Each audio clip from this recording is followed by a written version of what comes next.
Thank you. My name is Zanie and I'm an addict. I feel sick with nerves. And I was sitting here thinking, we've got this whole thing about, the 12 steps are about ego deflation and blah, blah, blah. And here I am talking to a group of people on a microphone. It's like, I think my ego is the size of this room now.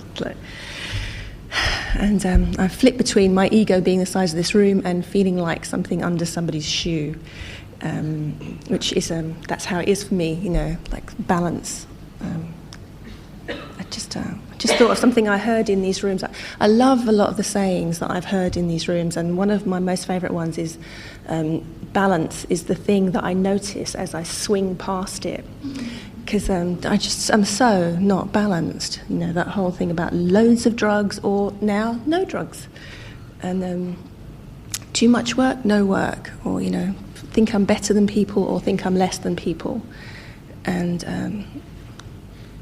I really think that's a huge part of my disease, that's a huge part of my addiction. I was saying to some people before the meeting that I've done a few chairs recently, and I'm a little bit concerned that it's almost like it's like trotting out a rehearsed speech, because my story is the same. It hasn't changed, but it's like all I can do is tell you the truth as it is for me. I came into these rooms. It was just over 14 years ago now. I came here because I didn't know I had a drug problem. I didn't come because I had a drug problem. I came because I just felt like shit every single day. Every single day I wanted to die. Every day I was miserable. I hated everybody. I hated myself. I just was so despairing, so bleak, numb, and I can tell you this now because as a result of coming to meetings and having been clean and having worked a program, I have a language of some sort to express what I feel, but I didn't know that then. If you'd have asked me what I felt, I just wouldn't have a clue what you were talking about. I probably would have looked at you and thought, I wonder what I can get out of you. I wonder how much money you have. Do you have any drugs? Do you have a car? Because I might need you to give me a lift somewhere. Could you do some decorating in my house, perhaps? Or could you do a bit of gardening? Do you have some clothes I can borrow? Or that's how my head was all the time. Like, what can I get out of you and how? Which particular technique would I need to use? And victim was my favourite. That was my absolute favourite one. And it kind of was like this, wearing a long black chiffon dress. In my head, of course, And so like I say, I came into these rooms. It was purely by accident, and it was. I met someone, and then as a result of meeting someone, I met someone else, and then I met someone else, and it was kind of like. Then this person said, "Do you fancy coming to an NA meeting?" And my instant thought was, yeah, why not? It might be fun to listen to some ex-junkies. They might have some interesting stories that I could listen to. And maybe even there'd be some cute boys. And so I went along to this NA meeting, and the best way I can describe it is I felt shocked. I felt really shocked. Still, when I think about it now, my heart kind of skips a beat, because I had never in my life heard people talk so honestly. I spent... The chair was a real war story, really, just a real war story. In comparison, my story is rubbish. If there is such a thing as comparing, whose drug story was the best. And I didn't identify with the chemicals or the quantities that he used at all. I really didn't. But I was absolutely transfixed, because that man was out loud. He was talking about stuff that I was terrified to even think, let alone say out loud. So I was just absolutely transfixed. And I spent the whole meeting just I felt a mixture of awe at how honest these people were, how they knew what they felt and how they could verbalise it. But I also felt absolute terror. And it was like a voice in my head saying, just stop it, stop it, stop it, stop saying it out loud. Because once you say it out loud, it's real now. There's no taking it back.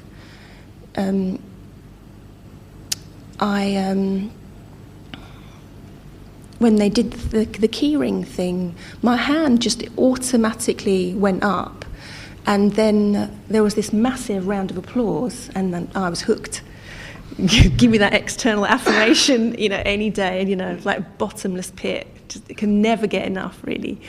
And so I just kept going back and kept going back. And it took me a little while to get clean.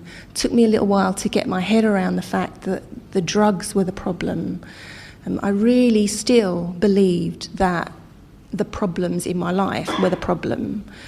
It took me a few months to really get that I was in some way contributing to the chaos in my life, and that if I stopped using drugs, that I'd have a choice to do something differently and maybe take some responsibility, which is just such a big, scary word and still is sometimes. So I kept coming back and I kept coming back, and I have been through so many different phases in my recovery that really I wouldn't be able to cover them in 40 minutes. Those phases of I hated meetings, I loved meetings, I went to meetings purely because there was nothing on TV, it was a social thing, it was because I fancied that person, all kinds of different reasons. And, at the end of the day, if it gets you to a meeting, it's fine by me, as far as I'm concerned. And I've been through phases where I really questioned the whole NA thing. It's a cult. That's what it is. It's an absolute cult. Or it's another addiction. I can't face life, and so I just need to go to meetings because I'm just rubbish, and so I just have to go to meetings. It's another dependency. I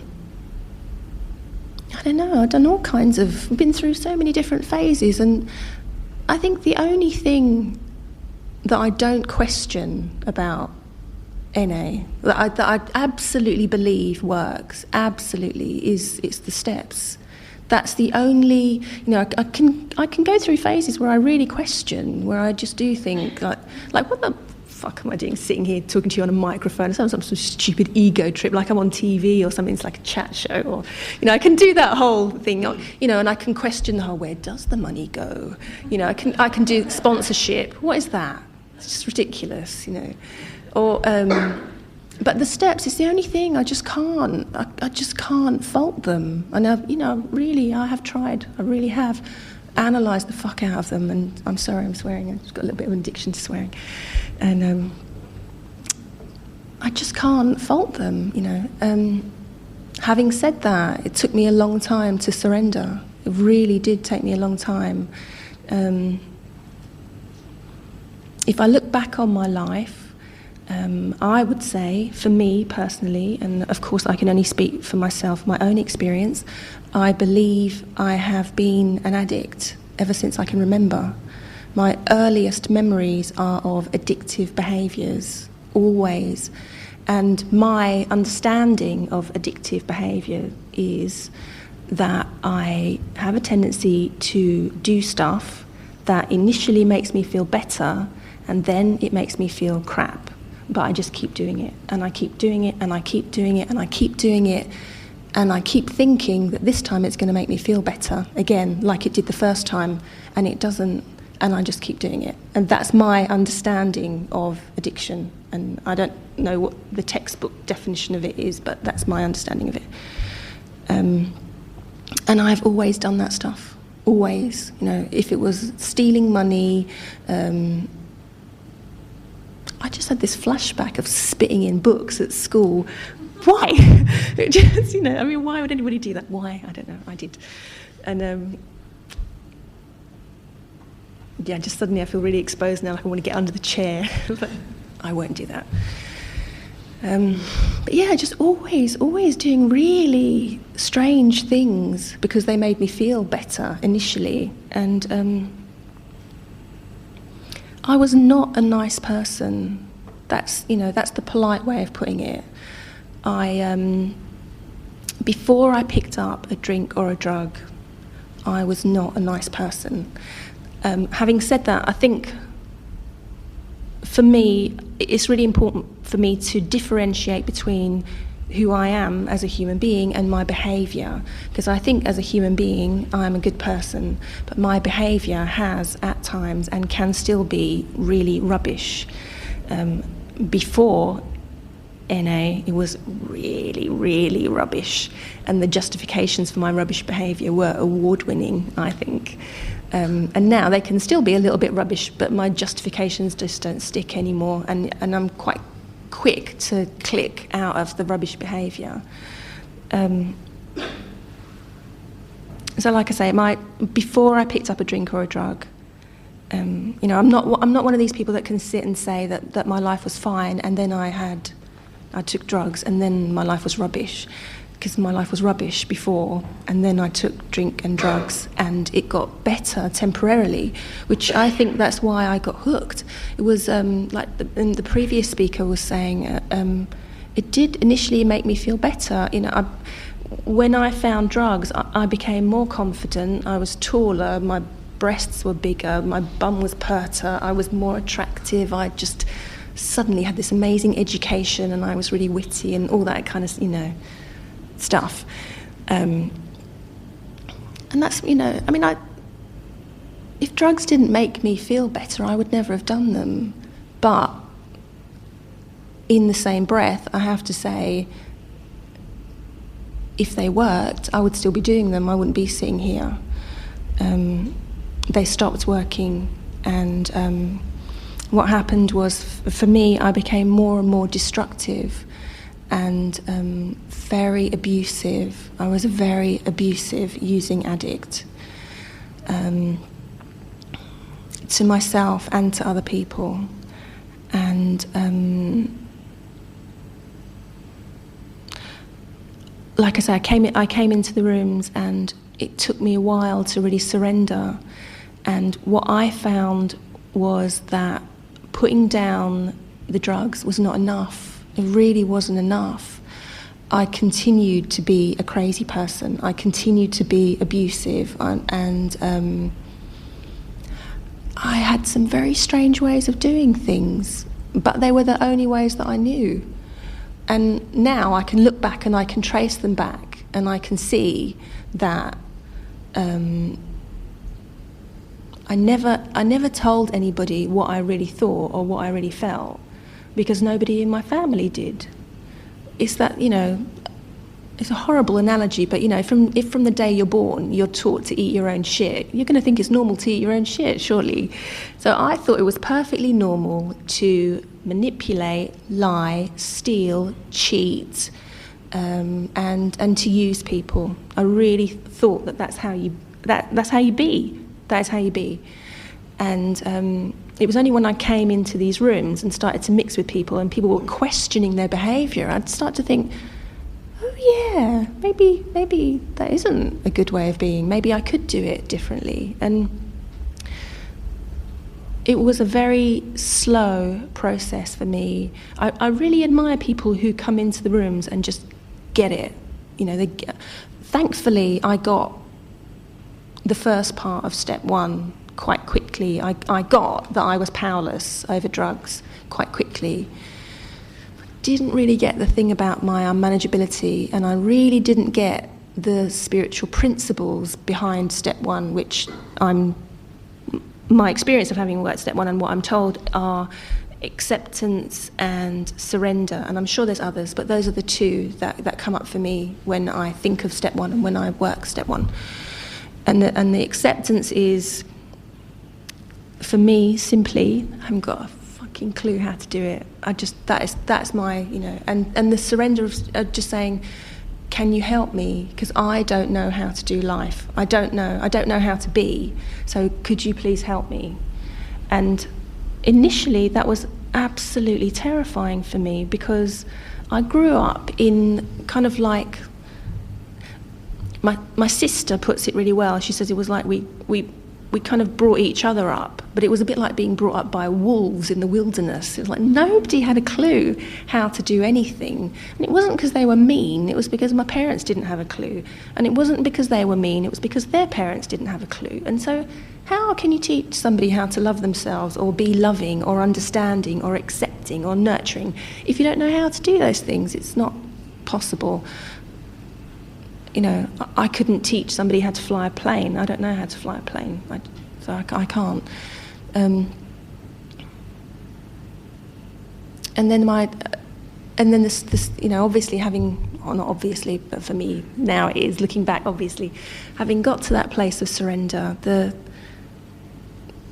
hope of step 2, you know, the belief that maybe I could be restored to sanity. Although having said that, I do really question that sometimes, that step for myself, because that, to say that I would be restored to sanity, it's like saying that at some point I was sane.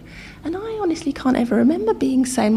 Honestly, I'm not joking, my earliest memories of really crazy thinking, crazy behaviour. You know, I've said this so many times in the meeting, I often used to think, if we were driving along the motorway, I wonder what it would feel like if I opened the door and just threw myself out. You know, those kind of thoughts of like, what happens if I see where the flame on the cooker, if I just put my hand in it, what would it feel like? Well, now I just think, well, if you threw yourself out of the car, you would die, Zanie. That's what it would feel like. But I just used to think like that all the time. And do you know what? I just suddenly thought, sometimes I still think that. Today at work, I did think, what if I just got a scissors and cut that woman's hair off? I don't know why I think like that. I've got some sort of thinking Tourette's, I think, where really strange thoughts pop into my head, but I'm learning to contain them and not say them out loud, which is hard sometimes, I have to say, especially at work.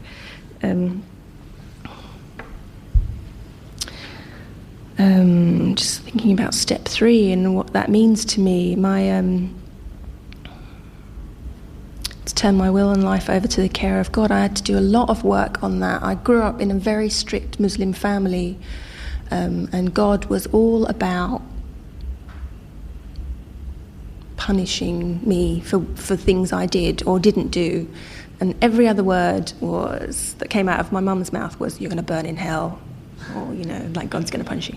So I just think, as if I'm going to want to turn my will and my life over to somebody who's going to punish me and burn me. I just think... my sponsor came up with this fantastic suggestion of going through the dictionary and coming up with all the words that described God, like what I wanted my God to be. And I love the fact that it's a God of my understanding, so it can be anything. And so I wrote down all these words like loving, patient, tolerant, and for me it was really important to have God think that I was really special and that he really adored me. So I had all things like that, and as I wrote them down, there was also this little voice in my head just going, oh my God. But it did, you know, worked for me. And everybody's got different ways of working step 3, and I did that, and I did the whole get on my knees and say the step 3 prayer with my sponsor. And I had a profound, or I don't know how to say it grammatically, there was a profound something, for me anyway, with step 3. And the main change I noticed in myself was that the chatter in my head stopped. A lot of my pre-step 3 madness was about these conversations in my head, and they were like this. They were like, I'm going to say this to him, and then he's going to say that. And then when he says that, I'm going to do this. And if he doesn't do that, I'm going to do this. And then when he does that, just wait and see what I'm... And these were, you know, maybe thousands, really high-pitched voices speeded up in my head all the time. And what I got when I formally worked step 3 was the realisation that that's mad. I have no control over, you know, I might even say to him or her, blah, blah, blah, but how the hell do I know what he's going to say? Like, It's not. I have no control over that, sadly. I wish I did most of the time, but I don't. And do you know what? I haven't kept track of time, though. I don't know. How long am I? Thank you. So yeah, the space I had in my head was amazing. It really felt like I'd had a big spring clean in my head. And what would happen after I'd learned to practice step 3 on a daily basis? The thinking would start, but I would have the tools to just stop it and switch it off. So it was almost like my brain wanted to go into, I'm going to say this, and then she's going to do that, and she better not do this. But then I would just straight away realise, what am I doing? It's just a waste of time.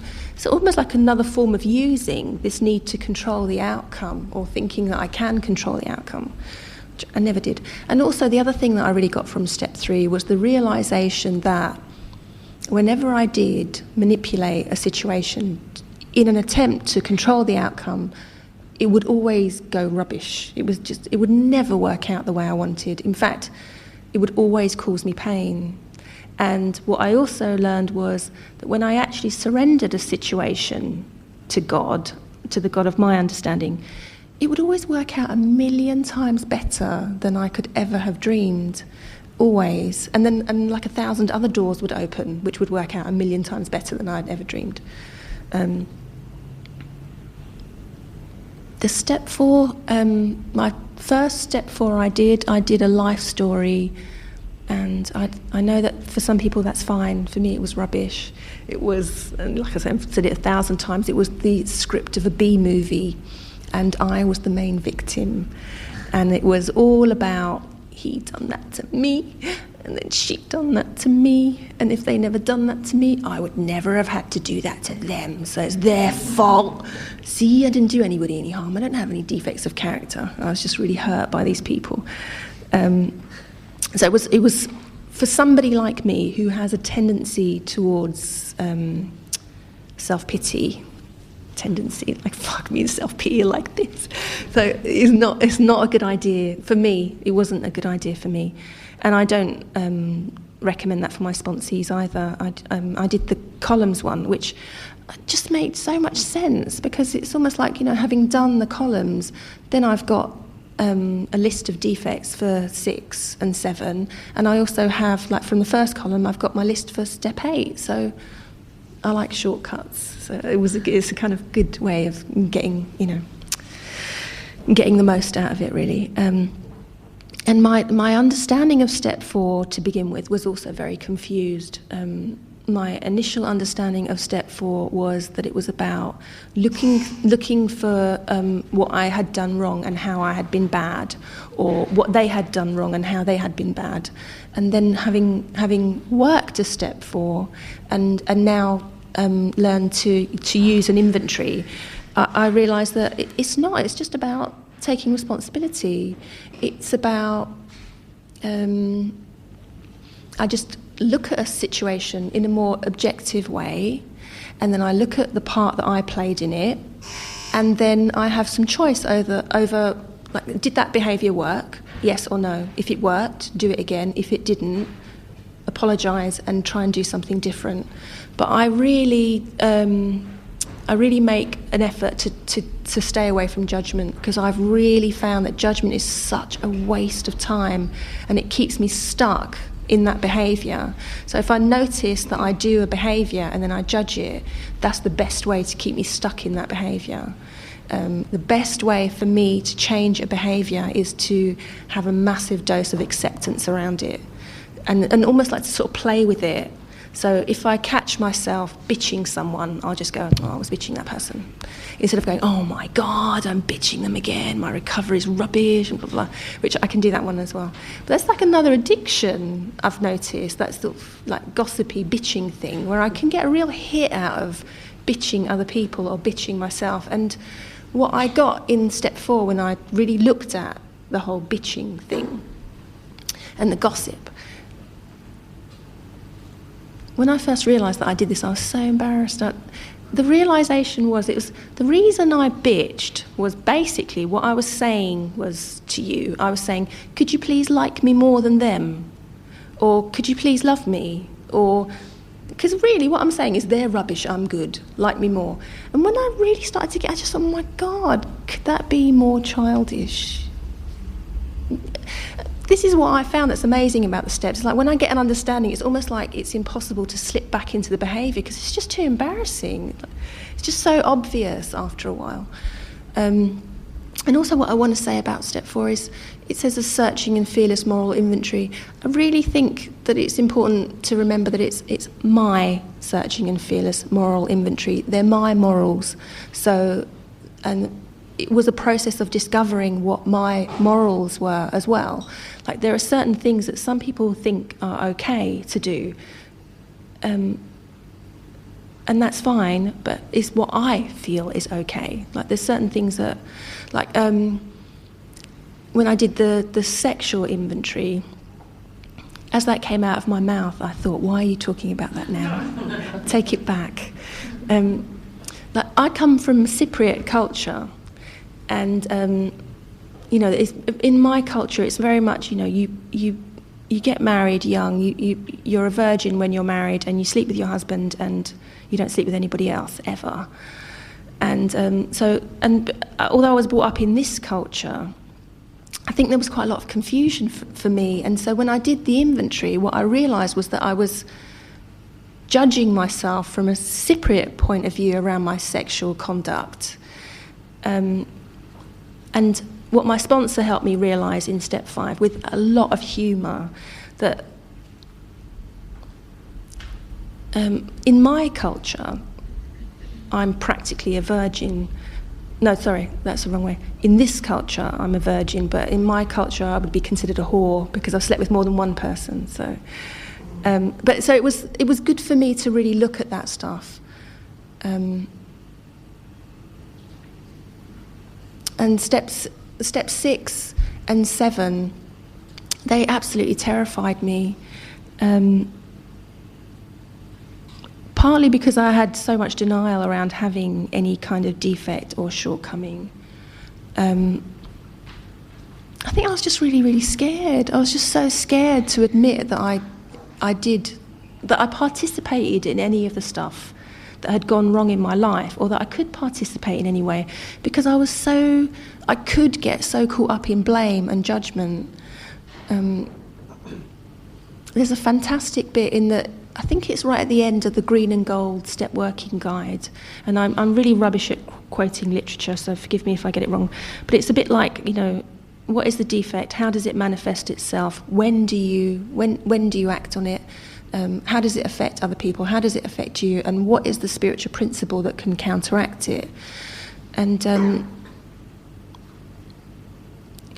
I just found that so helpful because it's so practical. It's so like, and I guess you can't tape this, but it's like these are my defects of character wiggling around all over the place, and these are the spiritual principles of the program, and it's like they kind of go like that. And it gives me like a really solid foundation to live from. And I wish I could sit here and say that my defects of character have gone away and that I don't have any shortcomings, but I do. But what I also have is a good understanding of the spiritual principles embodied in these steps that help me manage my feelings, my emotions, and my defects, which are they're just instincts, which they're just turned up too high for some reason. It's like my volume's turned up too high. I don't know why. And like the previous speaker said, I just don't question it anymore. I did in early recovery. I was like disappeared up my own arse for a little while, really trying to find out what was it. Was it because my mother was like this, or because my father wasn't like this? And I don't know, and I don't really care. I've just found something that works, I don't really understand why I'm an addict anymore, and I don't really care. Sometimes I wish I wasn't, but for the most part I'm quite grateful for it. I guess step 8 is relatively self-explanatory in that I made a list. It was really good to have my sponsor's input, because some of the people that I had on the list were just wrong, for want of a better word. Like I really had to go and make amends to that guy. Why? Why did I have to go and make my sponsor pointed out, you just need to stay away from that poor man. Like, just leave the man alone. And my justifications were wonderful. It never ceases to amaze me how creative I get when I want something. Just fantastically creative. The step 9, I always had issues around my mum. And I remember once my sponsor, after patiently listening to me bitch and moan about my mum for ever and ever and ever, and she said, "Do you think you might owe her an amends?" And my initial response was, "Are you kidding? She done blah, blah, blah, blah, blah." And then my sponsor said, "Well, yeah, but what about what you did to her?" And I just couldn't think of anything. And then my sponsor kindly pointed out my sexual conduct, which, like I say, in this culture, I'm considered practically a virgin. In my culture, however, I'm not. And this is what I had to take into account, my mum's feelings about the fact that I had dated guys and not been very discreet about it, which, for her was really embarrassing. And this is the thing that my sponsor helped me see in step 9. This is about how the other person felt. This is not about how you felt. It's about how they have been affected by your behaviour. And so I didn't think it was appropriate, neither did my sponsor, to say to my mum, "Mummy, I'm sorry, I fucked loads of people," and you knew about it.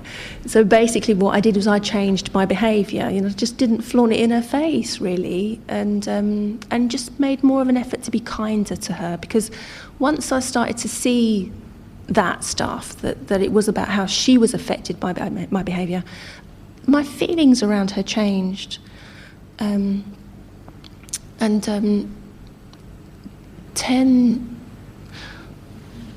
Step 10's fantastic. It is one of my, I really need step 10. I need to do daily spot checks, like to check my behaviour, where I just, after every interaction, if I feel mildly uncomfortable, I just think, right, what was that about? Is there something I said or did? Was I acting on ego? What were my motives? Was I coming from a loving place? And most of the time, where I find step 10 really helpful is when I lose it, and I do have a tendency to lose it occasionally, strangely. And the 2 instances where step 10 have really helped me was in a relationship recently. I had a fling a little while ago, about a year or so ago, and it started off fine, and you're both really clear, this is a fling and it's not going anywhere, blah, blah, blah. And, I had quite a good time. And then after a while, I decided I wanted to break it off with him. And then, this is so my ego, because look, I have to tell you all the details so that you know that I was right and he was wrong. I decided to break it off with him, and then he begged me to get back with him. And then, of course, I just thought, all right then, because there's no one else around. And then I got back together. And then after a week, he broke it off. Now, if that wasn't a game, I don't know what was. And I just couldn't let go of it. The rage in me was like, I just wanted to tell everybody how rubbish he was in bed and all that kind of, that ego shit. And so I did an inventory on it. God, I just don't even want to tell you what I saw. Basically, look, I'm horrible. Basically, what was going on in my head was this kind of monologue of, who the hell does he think he is to break up with me? I'm better looking than him, I'm more popular, got more clean time, got a better job, got a better car. He can't even dance, at least I can dance. What about his dress sense? Has the man looked in the mirror recently? All that. And, when I actually wrote that down, it was almost like, how could I have maintained that resentment? It just went, like, instantly. And you guys better be laughing in identification. And it shifted, and it was embarrassing, but it shifted, and that's how I use step 10. If there's something that goes over and over and I just can't let go of it, I'll do a written step 10, like a real formal kind of columns thing, and the other thing was when I took my car to be serviced and my sunglasses were gone, and when I got the car back, my sunglasses were gone, and there were two places that it could have gone. I'd had my car valeted a week before, and I'd had my car serviced. And I phoned up the garage, and I really, really swore at them and blah, blah, all that stuff. And then I went to the valet place, and I really swore at them and blah, blah, and and these sunglasses were quite nice sunglasses that were quite expensive, but they had. Where I became so self-righteous, they'd gone from this pair of sunglasses, which were kind of okay and I liked, but they were a little bit too thin here. They had gone from that to the most amazing sunglasses in the world. They were just the sunglasses. That's how they'd become in my head. And then I rang my sister and told her this story about how these bastards had stolen my amazing sunglasses. And my sister said, "Which sunglasses? The blah, blah, blah." And I just said, "Yeah." And she goes, "Oh, I've got them. You left them here." I just wanted to die. Anyway, so basically I made amends. What I did was I got these two huge boxes of like Quality Street or something and went to the valet place, and they were so much more embarrassed than me. They didn't know where to look. What was really embarrassing about the valet place was that I had actually flirted quite a lot with a guy who washed my car, so that was really cringy, having to go back, and do that.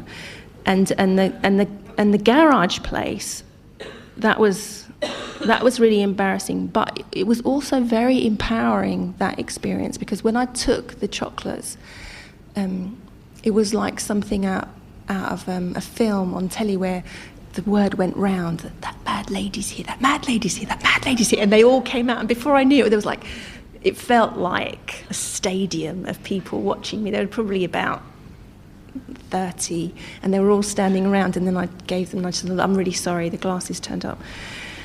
And it was really, really quiet, and then the actual guy who I swore at and accused of stealing them, he said something which really turned it around for me. He said to the person standing next to him, he said, "Fucking hell, man, that must have taken a lot of guts."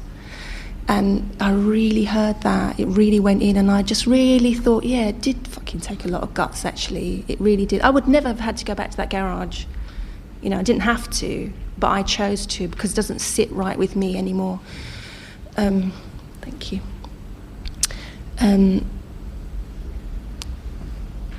My understanding of step 11 is, well, like it says in the step, to pray for knowledge of God's will for me and the power to... No, it isn't. What is it? I can't remember what step 11... Conscious contact.